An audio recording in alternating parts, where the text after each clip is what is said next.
à tous pour cette nouvelle vidéo. Je suis tombé sur des articles qui m'ont assez interpellé. Vu que j'aime bien farfouiller un petit peu sur le net, je tombe sur des articles vraiment intéressants, que ce soit en religion ou en sociologie ou en géopolitique ou autre. Et ça me tenait à cœur de vous faire partager ça. Alors je dédie cette vidéo à tous les chrétiens persécutés. Voilà, c'est ça un petit peu le sujet de ce que j'ai découvert. Alors je vais vous lire un petit peu. Le monde compte 2,2 milliards de chrétiens, soit un tiers de la population mondiale, formant le premier groupe religieux devant les musulmans, selon une étude publiée lundi par le Centre de recherche américain. Les chrétiens en Europe sont de moins en moins. Le rapport Chrétienté mondiale, rapport sur la taille et la répartition de la population chrétienne mondiale, se base sur 2400 études dans 200 pays. La proportion de la population chrétienne est restée stable depuis un siècle. En 1910, les 2 tiers des chrétiens vivaient en Europe. Aujourd'hui, ils ne sont plus que 26% à habiter dans cette région, 37% dans le continent américain et 24% dans le continent africain subsaharien et 13% en Asie-Pacifique. Concernant la répartition du groupe lui-même, la moitié sont des catholiques, 37% des protestants, 12% des orthodoxes, les 1% restants étant mormons ou témoins de Jéhovah. Ils forment le premier groupe religieux au monde devant les 1,6 milliard de musulmans, soit 23,4% de la population mondiale. À noter que le Moyen-Orient et l'Afrique du Nord sont les régions qui comptent le moins de chrétiens dans le monde. Et petite note, depuis les événements du printemps arabe début 2011, les chrétiens d'Orient se sentent de plus en plus menacés, notamment en Irak, en Égypte et en Syrie.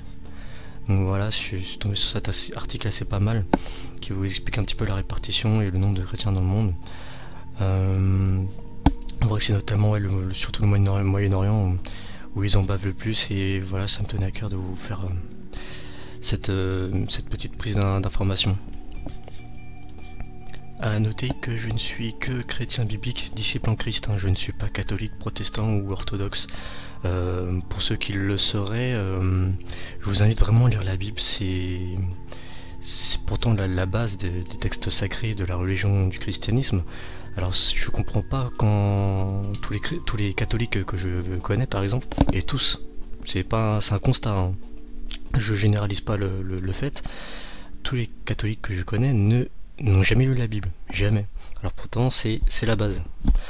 Voilà, je vous invite vraiment à lire, surtout notamment le Nouveau Testament, car c'est là où se trouve la parole du Christ. Donc je vais continuer un petit peu sur les articles assez intéressants sur lesquels je suis tombé. La Corée du Nord, un article paru le 1er octobre de ce mois-ci. L'état des lieux. Depuis l'installation du régime communiste et la fondation de la République populaire démocratique de Corée, dans les années 1940, l'influence des religions a été fortement réduite, éclipsée par le culte de la personnalité vouée à Kim Il-sung et à sa famille et par l'idéologie du juche, qui ne tolère pas de concurrence et qui sont considérés par certains comme une religion. Bien que la liberté religieuse soit garantie par la Constitution, la Corée du Nord est considérée par l'association Portes Ouvertes comme le pays du monde où les chrétiens sont le plus persécutés. C'est la première nouvelle, ça, ça m'a surpris quand j'ai vu ça. Le culte des statues. Dans ce pays communiste, Kim Jong-un est omniprésent. Son portrait, accompagné de celui de son père Kim Il-sung, orne l'entrée de chaque bâtiment public, les murs de chaque bureau, wagon de métro, et de chacune des pièces des foyers nord-coréens. Dans les librairies de la capitale majeure, la majeure partie, des rayonnages est constituée des œuvres complètes des dirigeants, qui célèbrent leurs exploits mythiques. Carrément, il y a des mythes sur des dirigeants politiques, c'est comme si on se disait, ouais, François Hollande, il a fait les 12 travaux, je sais pas, c'était dans des délires comme là-bas. Ça semble assez tendu. Au carrefour des villes ont été érigés des statues et portraits géants. De l'école primaire à l'université, le cours le plus important est l'histoire de la révolution de Kim Jong-il et de Kim Il-sung. Au revers de chemise, chaque porte depuis l'âge de 12 ans possède un badge à l'effigie de ses dirigeants, prouvant un symbole de sa loyauté. Et ensuite on a une petite référence à la Bible justement dans l'Ancien Testament, Daniel chapitre 3 versets 17-18. Notre Dieu, celui que nous servons, peut nous délivrer de la fournaise ardente, et il nous délivrera de ton pouvoir, roi. Et même s'il ne faisait pas, sache, roi, que nous ne servons pas tes dieux et que nous n'adorerons pas la statue en or que tu as dressée. Cette situation du prophète Daniel vis-à-vis du roi Nebuchadnezzar, c'était le roi de Babylone, n'a pas changé en Corée du Nord. Les chrétiens de ce pays ont ce terrible choix, se prosterner devant les statues du pouvoir ou bien se prosterner devant Dieu mais en subir les conséquences. Donc on continue. La face cachée des Maldives. Les Maldives, vous voyez l'Inde, eh ben c'est au sud, c'est un ensemble de plusieurs îles un petit peu isolées. Du fait de leur isolement par rapport au centre historique de l'islam d'Asie et du Moyen-Orient, c'est l'une des rares nations dont tous les citoyens doivent obligatoirement être musulmans. Les autres religions sont interdites. Le gouvernement islamique continue de se considérer comme le protecteur de l'islam, promulguant toute une série de lois qui empêchent les Maldiviens de quitter l'islam pour une autre religion, sous peine de sanctions comme être déchu de sa nationalité. Être maldivien, c'est être musulman, ce qui ne laisse aucune marge de manœuvre. Aux Maldives, il n'y a aucune église ni lieu de culte. Les quelques chrétiens maldiviens n'ont nulle part où se rencontrer et font tout leur possible pour éviter que leur foi ne soit découverte. Les chrétiens vivent leur foi dans le plus grand secret et ils savent ce qui les attend s'ils sont découverts. Je trouve ça révoltant quoi. J'aurais jamais imaginé des îles isolées déjà faire partie de l'islam et en plus de ça être aussi autoritaire dans le domaine de la religion, et je prie fortement pour eux. Alors, prochain article, paru le 20 avril 2015. Il y a 10 ans, les chrétiens d'Irak étaient plus d'1 million. Désormais, il y en a au moins 300 000 en Irak. Beaucoup ont fui le pays, et ceux qui restent sont actuellement massacrés. La communauté internationale tarde à réagir. On se demande pourquoi. Un peu comme la Syrie il y a 3 ans. Aujourd'hui, dans l'un des berceaux historiques du christianisme, il n'y a plus un seul chrétien. À Mossoul, ils étaient encore 3000 chrétiens fin juillet 2014. Mais maintenant, il n'y a plus personne, car le groupe extrémiste ultra-salafiste de l'État islamique en Irak et au Levant les ont expulsés.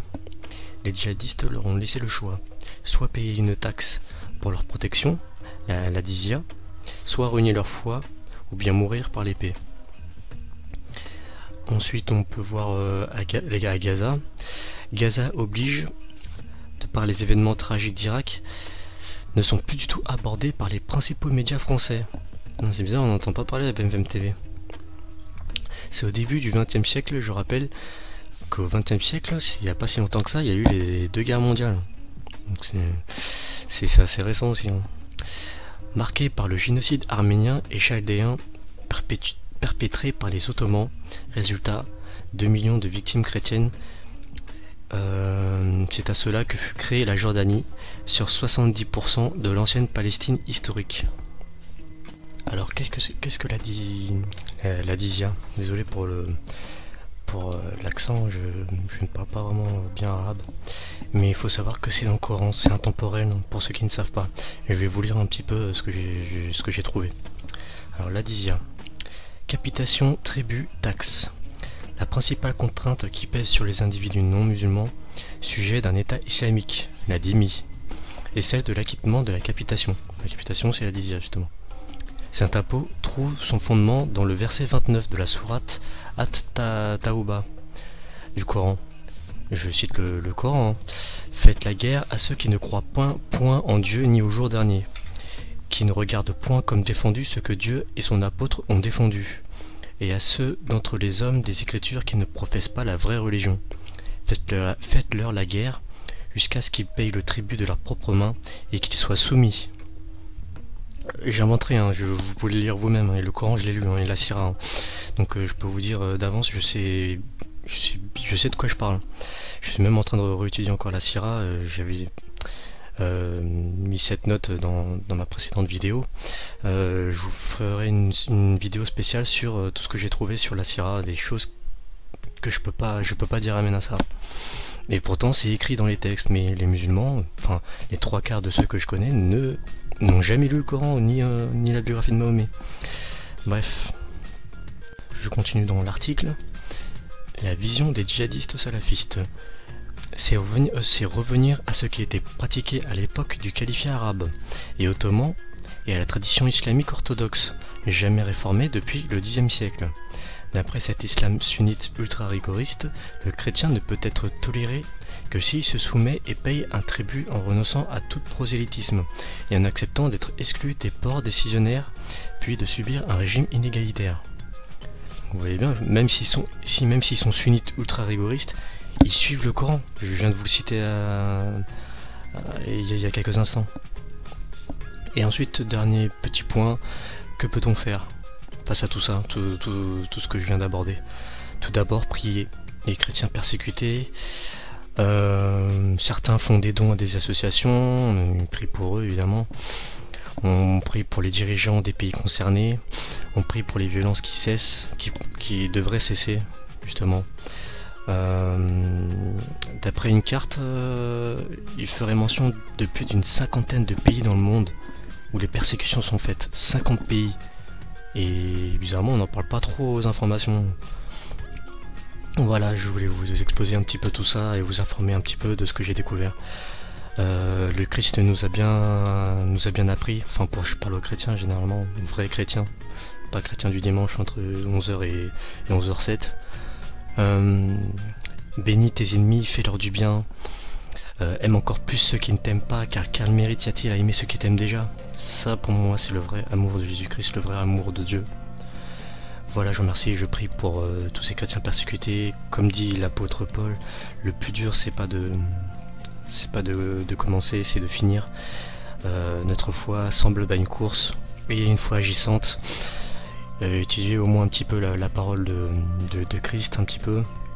Si vous êtes curieux des bonnes choses, curieux des choses qui sauvent. Et pour les musulmans, je vous invite aussi à lire le Coran et la biographie de Mahomet, et vous verrez que les textes parlent d'eux-mêmes.